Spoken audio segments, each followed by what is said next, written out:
옆에 분들에게 인사하기 원합니다. 예수님의 이름으로 사랑하고 축복합니다. 예수님의 이름으로 사랑하고 축복합니다. 예, 감사합니다. 예, 오늘 보니까 오랜만에 우리 장 집사님 교회 이렇게 참석하셔서 너무 감사하고 또 오늘 특별히 이지연 집사님 천국 보내고 이렇게 우리 가족들이 남편과 큰 따님 또 둘째 따님 사위분까지 함께 참여해 주셨습니다. 우리가 이 세상에서 영원히 살면 좋은데 그렇죠? 네, 우리가 다 시한부인 것을 깨닫고 또 하나님이 치유해 주시기를 갈망했는데 하나님이 먼저 불러 가셨습니다. 특별히 오늘 어버이 주일이기 때문에 그 가정의 자녀들의 마음이 많이 애잔할 것인데 주님의 위로가 함께하기를 위해서 기도해 주시고 또 격려해 주시기 바랍니다. 올 가정의 달을 맞이하고 있습니다. 가정마다 주님 사랑 넘쳐 하나님이 축복하시는 복음자리가 되기를 기도합니다. 오늘 특별히 이제 지난주 어린이 주일에 이어서 오늘은 어버이 주일입니다. 마땅히 이 어버이 주일에는 전해야 될 메시지의 대지가 분명합니다. 첫째는 우리 영혼의 아버지이신 하나님께 영광 돌리자. 두 번째는 육신의 부모님 사랑하자. 그렇죠? 세 번째는 우리 신앙 전통을 따라서 우리 아버지, 어머니 그 연령이 되시는 분들에게 존경을 표시하고 어르신들에게 존경 표시하라는 얘기죠. 그것뿐만 아니라 모든 영역에서 지도자의 길을 걷고 있는 분들, 전문가들에게 존경을 표시해야 된다. 이것이 이제 우리 장로교 청교도 신앙의 원칙입니다. 성경은 부모에게 효도할 것을 가르쳤고 우리의 신앙을 삶에 적용하는 첫 번째 적용입니다. 그래서 우리가 십계명 10개 중에 4개까지는 하나님을 섬기는 거예요. 그런데 5째 계명이 이제 이것을 삶에 실천하면서 첫 번째 시작되어지는 것이 하나님 섬기는 마음으로 어떻게 하라는 거예요? 내 부모에게 효도하라. 그리하면 땅에서 잘 되고 장수하리라. 하나님의 약속 있는 첫 계명으로 성경은 설명하고 있습니다. 하지만 우리가 잘 아는 것처럼 이 모든 것들이 다 도전을 받는 시대에 우리가 살고 있습니다. 어르신들이 존경받던 시대가 끝났어요. 그 이유 중에 하나가 과거의 지식이 무용지물이 되고 말았습니다. 그래서 전에는 모르는 것 있으면 경험 많은 어르신에게 물어봤는데 요즘엔 어떻게 해요? 핸드폰에다가 인터넷에다 물어보면 됩니다. 그래서 엄마는 그것도 모르냐고 오히려 핀잔을 하는 시대가 되고 말았습니다. 더욱이 나이가 들어서 존경을 받기 위해서는 다음 세대 젊은이들에게 모범이 되어야 하는데 또 이것도 쉽지 않은 것이 우리 현실이에요. 인간은 다 부족하고 연약하고 모자르잖아요. 그런 혼란 속에서 저는 나이가 들어가면서 이제는 어버이가 돼가고 있구나 하는 것을 깨닫게 되었습니다. 여기 있는 분 대다수가 저보다 지금 연세가 많은 분들이에요. 나이가 들면서 깨닫는 것이 내 자식의 부모가 아니라, 그렇죠? 우리 사회의 젊은이들의 어버이가 돼가고 있구나 하는 것을 깨닫게 되어야 될 줄로 믿습니다. 기성세대가 되어가는 우리 모두를 향해 하나님이 원하시는 것은 아버지의 마음, 하나님의 마음을 배워가기 원하시는 것이라는 것을 깨닫고 있어요. 그래서 오늘은 어버이의 마음, 하나님의 마음을 깨닫기 원해서 말씀 증거하려고 합니다. 본문은 아브라함의 이야기입니다. 하나님은 아브라함을 75살에 부르셨어요. 어떻게 생각하면 인생을 정리해야 할 나이죠. 그런데 그때에 부르셔서 내 본토 친척 아비 집을 떠나서 내가 내게 지시할 땅으로 가라 하시고 이제 너는 큰 민족 이루고 복이 될 것이다 말씀하셔요. 자식이 몇 명이었다고요? 하나도 없었어요. 아니 큰 민족을 어찌 자식 없이 이룰 것이며 하나도 없는데 과연 이것이 이루어질 수 있을까? 그럼에도 불구하고 그 말씀 믿고 인도하심 따라 아브라함은 길을 나서게 되어지는 것이 창세기 12장의 이야기입니다. 우리는 이 축복, 아브라함에게 주셨던 약속의 축복 속에 우리가 살고 있음을 너무나도 잘 알고 있습니다. 지금 이란과 이스라엘이 전쟁을 하고 있습니다. 한쪽은 유대교를 믿고 한쪽은 이슬람입니다. 그런데 그 둘이 다 하나님을 섬긴다고 이야기하면서 똑같이 우리는 아브라함의 자손이라고 이야기하고 있어요. 기가 막힌 일이죠. 그런데 싸우고 있어요. 네, 안타깝습니다. 주님이 원하시는 것은 누구의 마음을 배우기 원한다고요? 아버지의 마음. 아버지는 자식들이 싸우는 걸 좋아하겠어요? 아니면은 안 좋아하겠어요? 안 좋아하지요. 오늘 신앙의 정신, 그 정통성은 아버지의 마음을 잘 배워서 실천하는 겁니다. 결국 하나님이 아브라함을 통해서 가르쳐 주시는 것은 하나님의 마음을 배워가야 한다는 거예요. 자식 하나 없던 아브라함에게 자식을 주시고 가는 곳마다 복 주시며 하나님을 증거하게 하셨습니다. 오늘 보면 우리에게 하나님이 원하시는 것이 바로 하나님의 마음을 이해하는 것이라는 것을 드러내고 계시는 것을 보게 되어서요. 저는 이 은혜, 이 깊은 은혜 속에 들어가기를 소원하며 말씀 증거합니다. 아버지의 마음, 즉 누구의 마음이에요? 하나님의 마음 배워가기를 원하며 말씀 증거할 때 여러분 심령에 성령이 역사하시고 또 그 가운데 은혜 넘침으로 말미암아 이제는 여러분들이 하나님의 마음을 배워서 이 땅에 하나님이 축복하시는 거룩한 아버지로 부모로 설 수 있기를 예수님 이름으로 간절히 축원합니다. 첫 번째는 약속 따라가는 믿음을 기억하자는 겁니다. 아브라함은 인류의 존경받는 조상이 되었습니다. 그는 75살에 하나님의 약속을 믿고 인도하심 따라 고향을 등지고 길을 나서게 되었습니다. 갈대아 우르, 가장 번성한 도시였는데 그 도시의 모든 생활을 청산하고 그야말로 유랑길에 나서게 되었습니다. 거기에 하나님의 약속이 있었기 때문에 그 약속을 믿었어요. 하지만 이거는 너무나도 분명치 않았어요. 우리가 성경을 잘 읽어보면 내가 내게 지시할 땅으로 가라 그러셨어요. 지시를 한 상태가 아니에요. 예. 이제 지시를 할 테니까 떠나라. 아니 갈 곳을 가르쳐주고 가라고 그래야죠. 일단 떠나고 봐라 이런 뜻이에요. 왜? 그래서 떠나는 거예요. 그런데 가다가 아브라함에게 아버지가 있습니다. 데라예요. 그 데라가 어떻게 되어져요? 하란에서 죽고 말아요. 중간 노정에서 그 아버지는 세상 떠나요. 그러니까 이제 아브라함은 그야말로 홀온 단신이 되는 거예요. 본래 자식은 없고 아버지는 세상 떠나고 이제 진짜 하나님만 의지해야 되는 상황이 되었습니다. 그런 가운데 철저히 하나님을 의지하며 약속 따라 지시할 땅으로 갑니다. 물론 25년이 짧다고 하면 짧지만 사실은 인생에게 짧은 시간 아니죠. 그 기간 동안 하나님은 약속만 하시는 거예요. 큰 민족이 된다고 약속하셨으면 우리의 상식으로는 자식을 주셔야 될 것 같은데 75살 된 아브라함에게 자식이 생긴다. 이게 간단한 게 아니죠. 그 나이는 점점 더 들어가서 이제 100살이 됩니다. 25년이 지나서야 비로소 하나님의 아들을 하나 주셨는데 그 아들의 이름이 뭐예요? 이삭입니다. 불가능 속에 이루어진 기적입니다.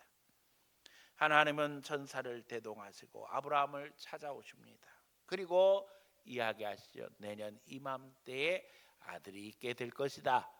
그랬더니 그 장막 뒤에서 아브라함의 아내 사라가 듣고는 기가 막혀서 웃는 거예요. 야, 말도 안 되는 소리지. 그런데 성경에 뭐라 그랬어요? 웃었다 그랬어요. 이삭이라는 말의 뜻이 뭐예요? 웃었다는 거예요. 웃었다. 이삭이 태어남으로 그 가정에 웃음이 회복되었어요. 처음 사라의 웃음은 어떤 웃음이에요? 될까 안 될까? 실소의 웃음. 그러나 하나님은 그 웃음을 어떤 웃음으로 바꾸셨다고요? 이 기쁨의 웃음, 즐거움의 웃음으로 바꾸심으로 말미암아 그 가정에 새로운 소망, 새로운 역사가 이루어지게 되어집니다. 하나님은 오늘도 약속을 이루시는 하나님이신 줄로 믿습니다. 더욱 중요한 것은 이것은 시작에 불과했다는 거예요. 하나님은 처음부터 더 큰 계획을 가지고 계셨어요. 아들 하나 주시는 것으로 그 가정에 축복하시는 것이 아니라 그 가정에 더 큰 약속을 계획하고 계셨어요. 하늘의 별과 같이 바다의 모래같이 많은 자손들을 준비하셨고 그 가운데는 예수 그리스도를 통한 구원 계획까지 포함되어져 있었던 것입니다. 오늘도 하나님은 우리에게 약속하시고 그 약속을 따라 살아가기를 원하십니다. 예수님 안에는 참된 안식과 위로, 소망이 있습니다. 여러분 약속을 확신하십니까? 그 약속이 너무 늦어져서 여러분 속상해하고 있지는 않으십니까? 그러나 하나님은 반드시 이루십니다. 세상 모든 부모가 자식이 잘 되기를 소원한 것과 똑같습니다. 우리는 예수 영접함으로 성경에 뭐라고 이야기했어요? 하나님의 자녀가 되었다. 다시 말하면 하나님의 자녀가 된 우리를 하나님이 바라보시면서 잘 되기 원하신다는 거예요. 세상에서 하나님의 영광 드러내기를 원하신다는 거예요. 그런데 그 약속이 과연 여러분들에게는 이루어졌습니까? 저는 35년째 목회하고 있습니다. 그런데 목회 시작할 때 하나님 분명한 비전을 주셨어요. 꿈과 비전을 주셨어요. 우리 교회가 비록 시골 변두리, 서울 변두리, 말만 서울, 그러나 하나님께서 주신 마음의 감동은 민족과 세계를 감당하는 하나님의 거룩한 축복의 도구가 될 것이라는 비전을 주셨어요. 지금도 이루어 가고 계시는 줄로 믿습니다. 그리고 놀라운 것은 그 감동이 35년이 지났는데도 불구하고 하나도 퇴색하지 않고 점점점 커져가고 있다는 거예요. 그리고 그 증거가 뭐예요? 여기는 여러분이 그 증거인 줄로 믿습니다. 하나님은 여러분을 통해서 하나님의 일을 이루어가기로 원하시고 여러분들이 세상에 나가 빛과 소금의 역할을 감당함으로 말미암아 믿음의 역사를 이루게 하고 계십니다. 하나님은 아브라함에게 역사하셨던 것처럼 우리에게도 역사하고 계십니다. 물론 도전과 역경은 수없이 계속되어집니다. 75되어서 주님 말씀 따라 나설 때부터 도전과 역경이에요. 그렇잖아요. 갈대에 오르는 도시입니다. 세상 말로 이야기하면 인프라가 잘 갖추어진 그야말로 부족할 것 없는 땅입니다. 우르라는 말 자체가 지금 영어의 어반, 도시라는 어원의 단어의 어원이 된 동네인 거예요. 그 도시의 그 풍족함을 다 버리고 하나님의 인도하심 따라서 그 사막길을 걸어가는 거예요. 그러나 그 가운데 하나님이 역사하시는 거예요. 오늘도 우리 똑같습니다.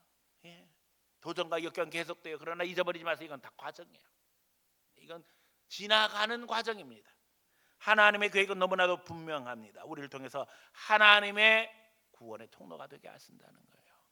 우리를 통해서 하나님의 메시지가 전달되게 하시고 그걸 통해서 믿음의 역사를 이루신다는 거예요. 그래서 제가 늘 강조하잖아요. 하나님 어떤 분이라고요? 더 좋으신 분. 왜 더 좋으신 분이에요? 우리에게 더 좋은 걸 예비하시니까. 그래서 이걸 통해서 어떤 역사를 이루기를 원하신다고요? 우리를 통해서 저희를 온전하게 하려 하신다는 거예요. 저희는 누구예요? 불신자, 하나님 모르는 사람들. 그래서 우리를 통해서 하나님 살아계심을 증거하게 하시고 그들이 하나님 앞에 돌아올 수 있는 구원의 통로가 되게 하신다는 거예요. 이게 아버지의 마음입니다. 우리가 잘됨으로 말미암아 세상 나가서 하나님 영광 드러내기를 원하시고 그걸 통해서 구원의 역사를 이루는 거룩한 통로가 되기를 원하고 계셔요. 그런데 그 가운데 도전도 있고 역경도 있습니다. 여러분 흔들리지 말고 약속의 하나님 바라보며 나갔던 아브라함처럼 주님 바라보며 날마다 오늘도 전진할 수 있는 믿음의 사람들이 다 되어지기를 예수님 이름으로 축복합니다. 두 번째, 순종하는 마음 배워가자는 거예요. 약속하신 대로 아들을 주셨는데 이제는 그 아들을 드리라고 하십니다. 몇 살에 주셨다고요? 100살. 이제는 100살이 넘치고 넘치는, 이 아이가 좀 자라나서 사람 구실할 만한 때가 되는데 하나님이 이 아들을 제물로 드리라고 하셔요. 기가 막히지요. 그런데 아브라함은 순종합니다. 마지막 아들과 함께 걸어가며 그 마음이 얼마나 간절하겠어요. 아들이 질문합니다. 아버지, 나무도 있고 불도 있고 그런데 제물은 어디 있어요? 아니 제사를 드리면 제물이 있어야 되잖아요. 구약의 제사는 짐승을 잡아 바치는 거예요. 그랬더니 아브라함이 뭐라고 그래요? 하나님께서 준비하실 것이다. 여러분, 그 대답을 할 때 아브라함의 마음이 어땠을까? 네가 제물이란다. 하나님이 너 제물로 드리라고 하셨단다. 그 말을 못하는 거예요. 그렇잖아요. 예, 그 얘기가 뭐예요? 지금 너가 죽어야 된다는 얘기인데. 그런데 하나님 어떻게 하셔요? 하나님은 다 알고 계셔요. 결국 하나님은 제물을 준비하셨고 이삭은 예수님의 모형이 되어져서 오늘날까지도 순종의 아들로 기억되어집니다. 히브리서 11장 19절은 아브라함의 믿음에 대해 이렇게 증거합니다. 그가 하나님이 능히 이삭을 죽은 자 가운데서 다시 살리실 줄로 생각한지라 비유컨대 그를 죽은 자 가운데서 도로 받은 것이니라. 아브라함이 무슨 생각했다고요? 하나님 앞에 제물로 내가 드린다고 할지라도 하나님은 다시 이 아들을 살려내실 수 있을 것이다. 무슨 신앙이에요? 부활신앙. 죽어도 다시 살 것이라는 믿음이 있었다는 거예요. 저는 이 본문을 읽을 때마다 늘 우리 아버지 생각이 납니다. 왜냐하면 제가 신학을 하겠다고 할 때 아버지가 하신 얘기가 이거예요. 내가 가는 이 목회자의 길이 너무나도 힘이 든데 너까지 목회를 하겠다고 하니 내 마음이 아브라함이 이삭 바칠 때 그 마음과 같다. 그리고는 눈물을 흘리시더니 강단에 올라가서 대성통곡을 하시더라고요. 그러니까 이 목회가 다른 사람들 보기에는 어떻게 보일지 몰라도 이 아버지는 진짜 하나님 말씀대로 목회하시려고 발버둥 치셨어요. 그래서 교인들을 너무너무 사랑하시고 그야말로 죽기까지 사랑하셨어요. 그런데 아들이 그 길을 간다 그러니까는 네가 아직 철이 없어서 그런데 좀 더 나이가 들어서 철이 들거들랑 그때 생각하면 안 되겠다. 근데 제가 아주 못된 놈입니다. 우리 아버지한테 그냥 아주 그냥 마음에 비수로 찌르는 말을 했죠. 아버지는 늦게 목회해가지고 하나님 앞에 얼마나 충성하시냐고. 나는요 일찍 신학 공부해서 일찍 목회하고 싶어요. 그랬더니 대성통곡하시더라고요. 그런데 제가 우리 아들이 또 그러는 거예요. 저한테 아버지 저 목회하겠습니다. 제가 우리 아버지 막 심정이 이해가 되는 거예요. 눈물이 흐르더라고요. 그러면서 아들한테 저도 또 이야기했어요. 목회가 쉬운 길이 아니다.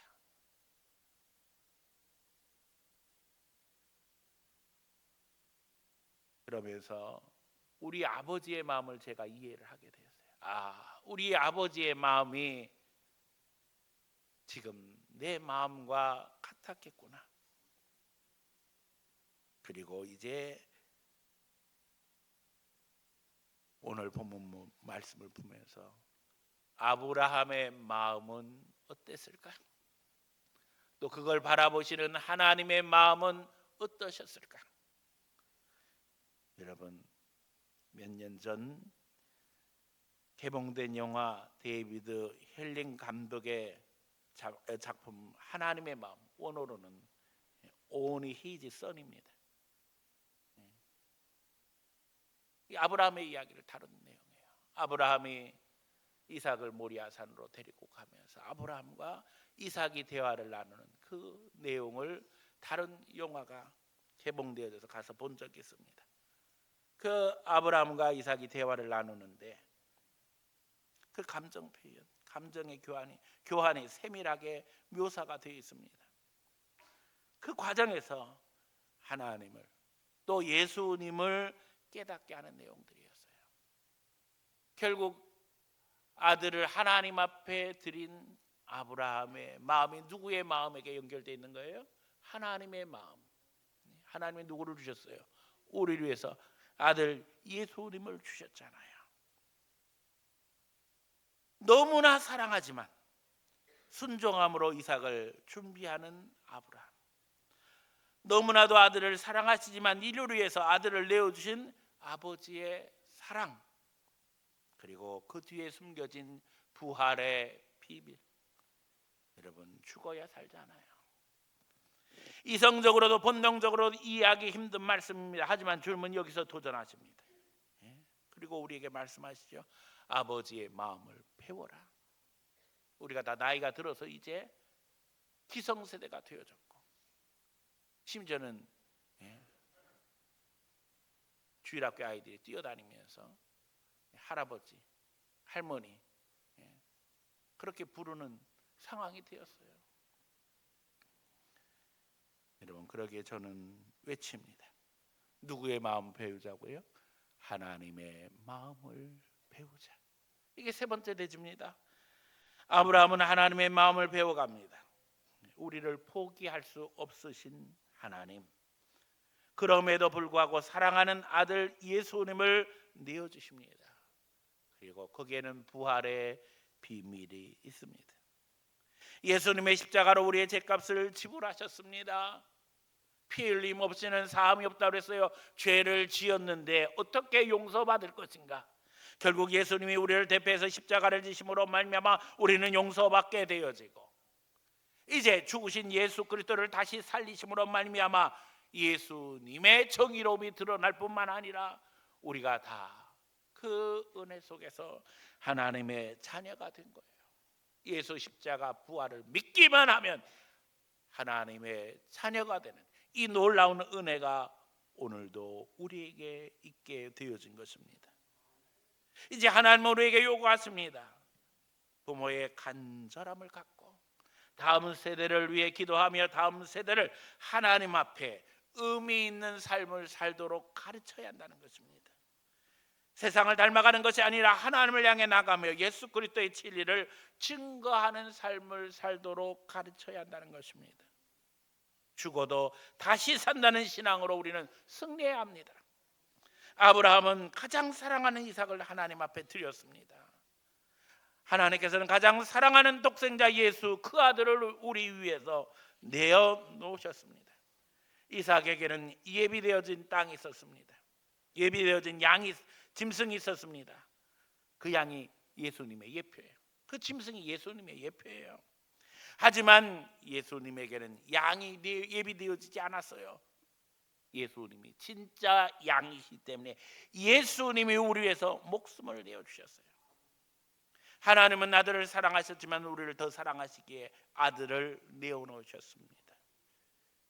교회는 어르신들을 섬기는 사역을 해서 기도하고 있습니다.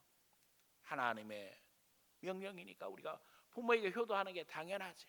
그런데 성경은 여기서 더 나아가서 내 부모만 공경하는 것이 아니라 어르신들을 잘 섬길 것을 이야기하고 있고, 이것이 우리 청교도 장로교인의 신앙입니다. 그래서 어르신들을 잘 대접할 뿐만 아니라 또 모든 영역에서 지도자의 역할을 하는 사람들을 존중하라는 거예요. 그래서 전문가를 존중하는 것이 우리 장로교 신앙의 아주 중요한 부분입니다. 직업 소명서요. 하나님이 각자에게 맡겨주신 영역이기 때문에 그 가운데서 지도자가 되어져서 앞장서서 헌신하는 사람들을 귀히 여기라는 거예요. 존경하라는 거예요. 우리는 하나님의 마음으로 섬기는 공동체를 만들어 나가야 합니다. 이제 아버지의 마음으로 다음 세대를 돌보며 키워야 합니다. 그저 우리 자식들이 편한 길, 쉬운 길, 성공하는 길을 가기를 원하는 것이 아니라 하나님이 원하시는 길, 의의 길, 복된 길 가도록 지도해야 합니다. 하나님이 예수님을 내어놓으신 것처럼, 아브라함이 이삭을 내어놓은 것처럼 기꺼이 하나님 앞에 내어놓아야 한다는 거예요. 세상 부모 마음이 다 똑같죠. 우리 자식들이 성공하기를 원하고 잘 되기를 원하고 그런데 여러분 성공하려고 하는데 다 성공해요? 세상에 나가서 잘 되기를 원한다고 해서 잘 돼요? 누가 책임져 주셔야 된다고요? 하나님이 책임져 주셔야 된다는 거예요. 그러면 어떻게 가르쳐야 돼요? 하나님이 원하시는 길을 가라. 그러면 하나님이 책임져 주신다. 제가 우리 아들이 신학한다고 해서 제가 그랬어요. 너가 미국에서 공부하면서 돈 벌 수 있는 길을 간다면 은행 융자를 받아서라도 지원할 수 있지만 아빠가 네가 공부하는데 목사 되려면은 7년 8년 걸리는데 지원할 수 있을지 모르겠다. 지금 생각하면 다 믿음 없는 얘기예요, 아빠가.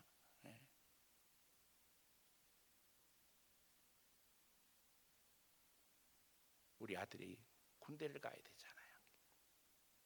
사실은 우리 아들 안 가도 됩니다. 미국 시민권이 있으니까. 그렇잖아요. 우리 국적, 대한민국 국적 포기하면 됩니다. 여러분, 군대를 가라고 그래야 되겠어요? 말라고 그래야 되겠어요? 응? 남의 아들이니까 이제 가라고 그러는 거예요. 내 아들이라면 안 가게 하는. 여기서 우리가 이제 분명한 길을 알아야 돼요. 가야지요. 그래서 18살에 대한민국 국적 포기하면 안 갈 수 있지만은 가야 된다. 그때 아들이 얘기하는 거예요. 아, 가야죠. 그러면 이 대한민국 어떻게 지킨 나라예요? 우리 아버지는 국가유공자예요. 근데 할아버지는 목숨 바쳐 나라 지켰는데 손자는 외국 국적 받았다고 그냥 가버리면 돼요, 안 돼요? 안 되지요. 네. 이게 하나님이 원하시는 길이에요. 네. 결국 아들이 미국에서 공부하면서 이제 1학년 지나고 2학년 지나고 처음에는 2년만 마치고 군대 보내고 돈 많이 들어가니까 한국으로 불렀어요. 거기서 공부하려면 35,000불, 기본이 35,000불인데 5천만 원이 넘어요. 환율이 올라서. 한국에서는 총신 한 학기에 500만 원이면 되는데, 그래서 이제 총신 보내야지 이러고 있었는데 기도하면서 하나님이 어떻게 쓰실 줄 모르는데 거기까지 보내셨는데, 그래서 네가 기도하면서 인도하심 받아라 그랬더니 우리 아들이 하는 말이, 아버지 돈 없잖아요. 돈 없는 건 걱정하지 말아라. 하나님이 원하시면 어떻게든지 안 채워주시겠느냐. 그랬더니 아들이 하는 말이, 아버지 제가 미국에서 목회하면 아버지가 외롭지 않겠냐고 제 걱정을 해주는 거예요. 그러니까 마음이 찐하더라고요. 여러분, 내 마음대로 되는 게 아니에요. 그렇잖아요. 자식 키워보니까 내 마음대로 되던가요, 안 되던가요? 안 돼. 하나님 앞에 맡겨야 돼요. 그리고 우리가 가르칠 길은 무슨 길을 가르쳐야 된다고요? 하나님이 원하시는 길을 가도록 가르쳐 주시면 하나님이 축복하시고 하나님이 역사하시는 거예요. 남의 자식 이야기니까 쉽게 생각하지 마시고 여러분 자녀들에게도 똑같습니다. 바른 길 가라. 십자가의 길 가라. 옳은 길 가라 하면 하나님이 책임져 주실 줄로 믿습니다. 여러분, 우리가 방랑 시인하면 생각나는 앞에 붙는 집시하면 앞에 붙는 단어가 있어요. 그게 뭐예요? 보헤미안이에요. 보헤미안이 유럽의 집시가 돼서 헤매고 다녔어요. 이들이 헤맬 수뿐이 없었던 이유가 이 보헤미안, 모라비안 이들 체코 사람들인데 신앙 때문에 핍박으로 쫓겨난 거예요. 자기 땅에서. 전 유럽을 헤매고 다닌 거예요. 그래서 유럽을 헤매고 다니면서 일자리를 구할 수가 없으니까 노래해서 노래 팔고 살았어요. 방랑시인. 그런데요, 그들에게 신앙을 제대로 못 심은 거예요. 그걸로 끝났죠. 노래만 팔고 끝났겠느냐고요. 비참하게 살다가 역사 속에 사라진 거예요. 그래서 지금까지도 그냥 예술을 하는 사람들 그게 좋은 줄 알지만 그게 아니었다는 거예요. 그게 현실입니다. 신앙 안 심으면, 바른 길 가라고 가르치지 않으면 세상에서 그렇게 살다가 끝날 수뿐이 없는 것이 우리 시대의 현실이 되고 말았어요. 여러분, 정신 차려야 합니다. 아브라함의 축복이 우리의 축복이 되기를 원해요. 하나님의 마음을 배워서 내 자식이 진짜 예수님의 길 가기를. 하나님의 마음이 아프셨겠죠. 하지만 예수님이 십자가 지심으로 말미암아 아버지의 뜻을 이루시고 결국에는 인류를 살린 거예요. 이삭은 그 길을 간 거예요. 아브라함은 그 길을 간 거예요. 오늘 어버이 주일입니다. 어버이에게 잘하는 것도 중요한데 여러분들 중에 아마 대다수는 이제 어버이 세상 떠나셨을 거예요. 잘하고 싶어도 잘할 수가 없죠. 이제는 달라진 거예요. 이제는 아버지의 마음을 배워서 아버지로 어버이로 살아가야 할 나이가 된 거예요. 여러분 자녀들 축복하기 원합니다. 세상에서 잘 되기를 바랍니다. 그런데 진짜 잘 되는 것이 무엇인 줄 잘 생각해서 편법이 아니라 정의의 길 가르도록 가르치고 그런 사람들을 격려하고 그런 사람들을 지지하며 그런 사람들을 존경할 수 있는 성도가 되어져서 하나님이 원하시는 하나님의 나라 이루고 그 가운데 주의 축복 누리는 귀한 성도 귀한 가문이 다 되어지기를 예수님 이름으로 축복합니다.